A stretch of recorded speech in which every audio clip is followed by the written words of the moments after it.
స్వార్థం కోసం డబ్బులకు కక్కుర్తబడి కాంట్రాక్టర్ని మార్చి ఇంజనీర్లు మార్చి మన మీద బురజల్లేదానికి ప్రయత్నం చేసి కడాన పోలవరం ప్రాజెక్టు గోదావరిలో కలిపేశాడు.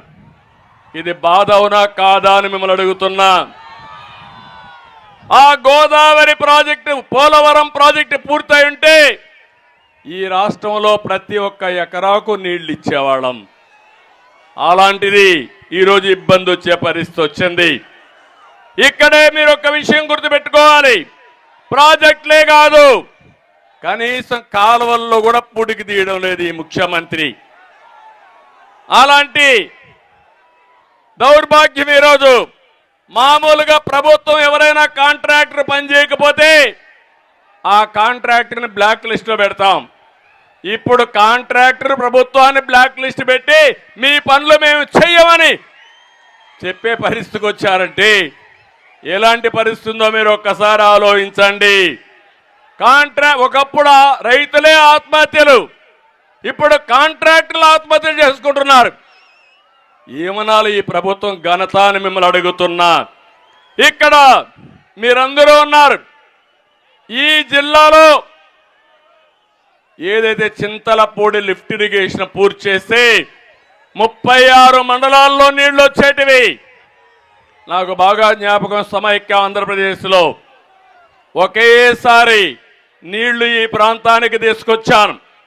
అంటే Nagar Sagar left main canal ఉంది, అది ఎక్కడి నుంచి వస్తుందంటే నల్గొండకెళ్ళి ఖమ్మానికి వెళ్ళి తిరువూరుకు వచ్చి ఇక్కడ నూజివీడు మిగిలిన ప్రాంతాలకు పోతుంది. ఆ రోజు ఎంఆర్ఓల్ని, డిఎస్పీలని, ఆర్డీఓల్ని పెట్టి పోలీస్ ఎస్కార్ట్ పెడితే ఒక్కసారే నీళ్లు తీసుకొచ్చా. ఆ అనుభవం నాకు గుర్తుంది. అందుకే నేను ఆలోచించాను, చింతలపూడి లిఫ్ట్ ఇరిగేషన్ 4,900 కోట్ల రూపాయలు, దీన్ని పూర్తి చేసి కృష్ణా జిల్లాలో తిరువూరు కానీ, నందిగామ కానీ, లేక పక్కనుండే మైలవరం కానీ, నూజివీడు కానీ, గన్నవరం కానీ, జగ్గైపేట ఇవన్నిటికీ నీళ్లు వచ్చే అవకాశం ఉంటుంది. అలాంటి ప్రాజెక్టు చేస్తే వీళ్ళు కనీసం ₹1 ఖర్చు పెట్టలేదు. 3,450 కోట్లు ఖర్చు పెట్టాం. ఈ తిరువూరు సభలో గమనిస్తున్న ఈ ప్రాజెక్ట్ ని పూర్తి చేసే బాధ్యత తెలుగుదేశం ప్రభుత్వం తీసుకుంటాం. ఇదే కాకుండా 410 కోట్లతో ముక్తాల వద్ద లిఫ్ట్ ఇరిగేషన్ పెడితే పేరు మార్చాడు వేదాద్రిని. మళ్ళా ఈయన వచ్చి ఫౌండేషన్ వేశాడు. కానీ ప్రాజెక్టు మీద ₹100 ఖర్చు పెట్టలా. చిత్తశుద్ధి లేని ముఖ్యమంత్రి ఇష్టానుసారంగా చేసే పరిస్థితికి వచ్చాడు. ఇక్కడనే పిట్టలవారిగూడెం ఈ ప్రాంత ప్రజల చిరకాల వాంఛ 690 కోట్ల రూపాయల ప్రాజెక్టు, 50,000 ఎకరాలకు నీళ్లు వస్తాయి. దీన్ని పూర్తి చేసే బాధ్యత తెలుగుదేశం పార్టీ తీసుకుంటామని మీ అందరికీ హామీ ఇస్తున్నా. ఇదే కాకుండా ఈరోజు ఒక్క విషయం మీరు గుర్తుపెట్టుకోవాలి, మళ్ళా సాగునీరు రావాలన్నా, రైతుల యొక్క బతుకులు బాగుపడాలన్నా తెలుగుదేశం జనసేన ప్రభుత్వం రావాలి. ఈ సైతాన్ ప్రభుత్వం పోవాలి.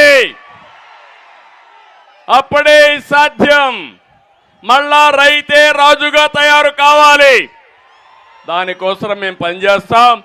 రైతు రాజ్యం వస్తుంది. 3 నెలల్లో రైతు రాజ్యాన్ని మీరు చూస్తారని చెప్పి కూడా నేను మీకు తెలియజేస్తున్నా. ఇంకో పక్కన అమరావతి రాజధాని. ఏం తమ్ముళ్ళు, ఎవరైనా రాజధానిని కాపాడుకుంటారు తప్ప ఉండే రాజధాని తీసేసే వ్యక్తులను ఎప్పుడన్నా చూశారా అని మిమ్మల్ని అడుగుతున్నా. సాక్షాత్తు ప్రధానమంత్రి నరేంద్ర మోడీ గారు వచ్చి మన రాజధానికి ఫౌండేషన్ వేశారు. ఎన్నికల ముందు ఇదే ముఖ్యమంత్రి చెప్పాడు, ప్రతిపక్ష నాయకుడిగా రాజధాని మారదు, నేను ఇల్లు కట్టుకున్నాను, ఇక్కడే ఉంటుందన్నాడు. నమ్మించాడు. నీటికి ముంపుకు గురైపోతుందని మాయమాటలు చెప్పి